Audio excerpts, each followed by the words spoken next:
I want to get to another question because we have a little bit more time. I have a family relative of 38 years old who may suffer from autism but has not been diagnosed yet. Can you please list out all of the signs and symptoms of the adult ASD and cover a talk of this topic? No small thing.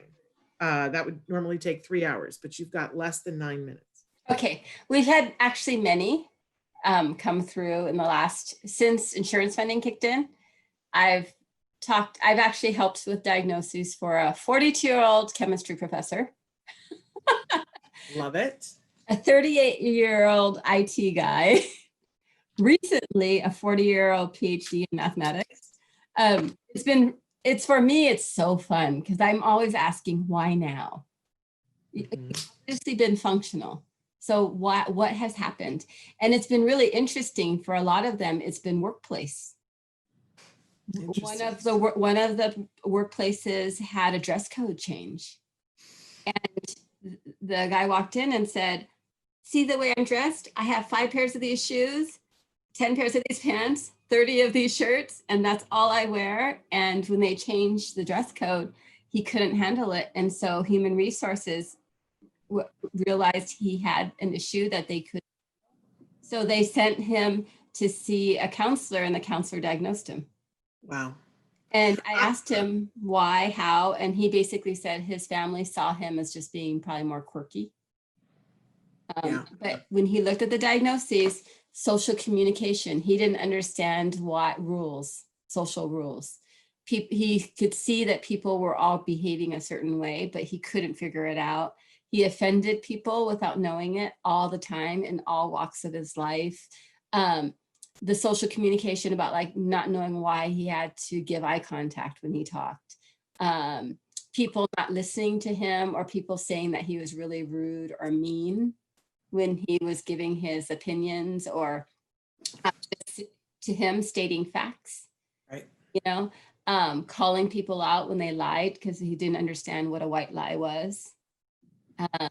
So that's the social communication. And then usually there's a rigidity or repetitiveness that happens also, which is the other part of autism diagnosis, which is like the person that couldn't change his clothes, had his routine for what he wore, or only ate foods a certain way, or had a really hard time making decisions, even to what to eat.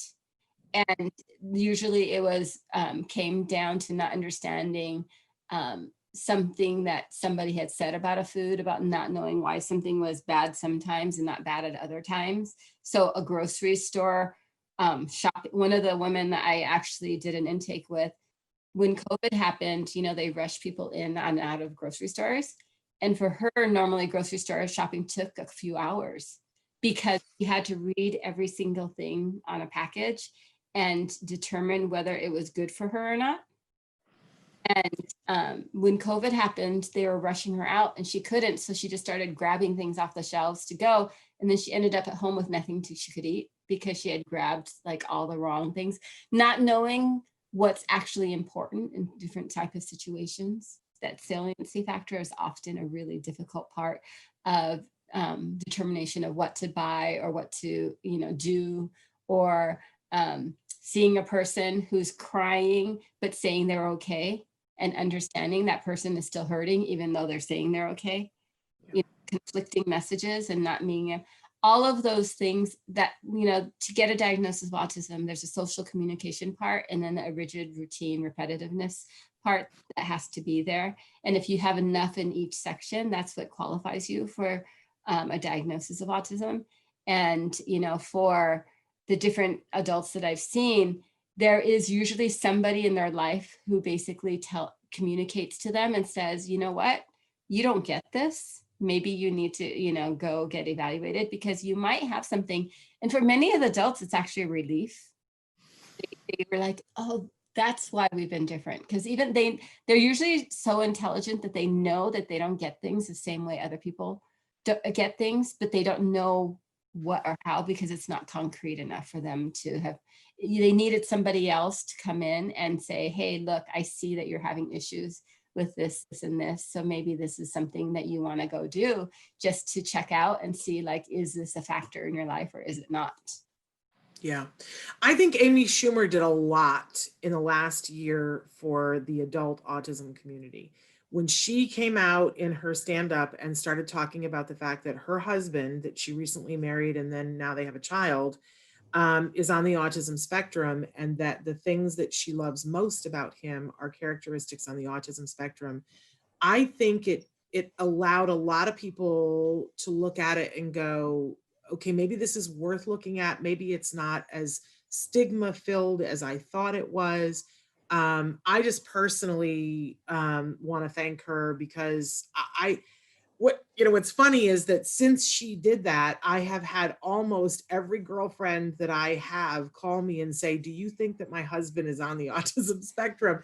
Because there are some things that are just difference between the sexes, right? That, like, the fact that my husband and my son don't care, they're like, why does it matter if the beds are made? Does not make them on the spectrum. It makes them men. uh, right? And some women don't care about that too. I don't mean to be sexist about it, but my point is, I think that more people are asking the questions now and being willing to ask the questions because Amy made it okay.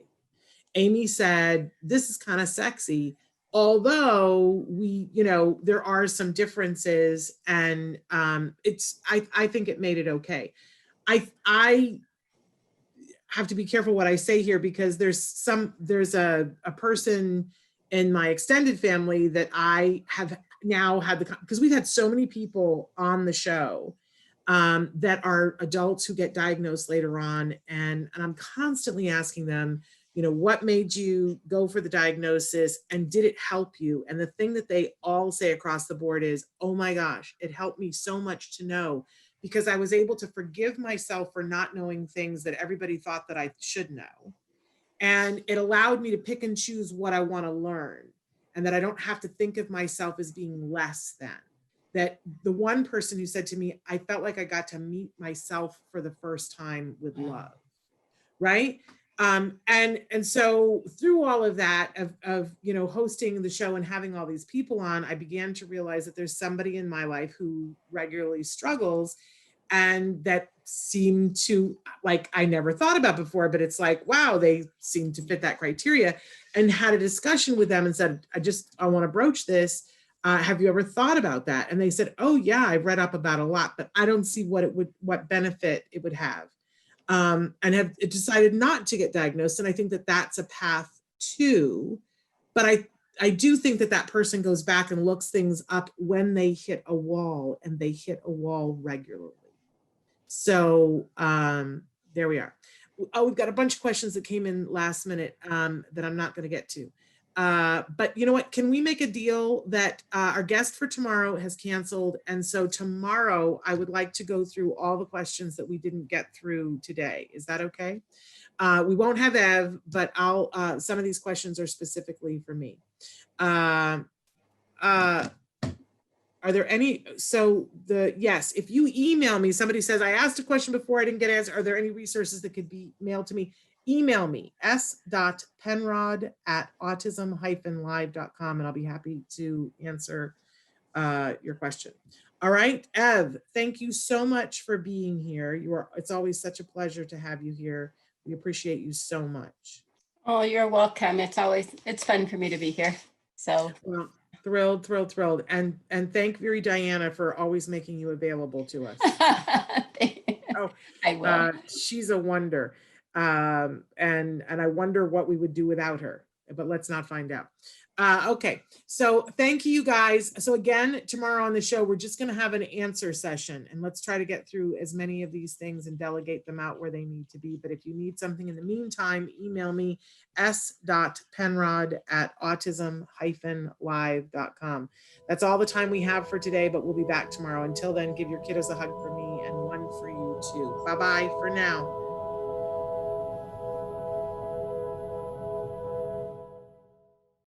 Hey, thanks for watching Autism Live. To subscribe, click here. And if you'd like to check out some more of our videos, click here.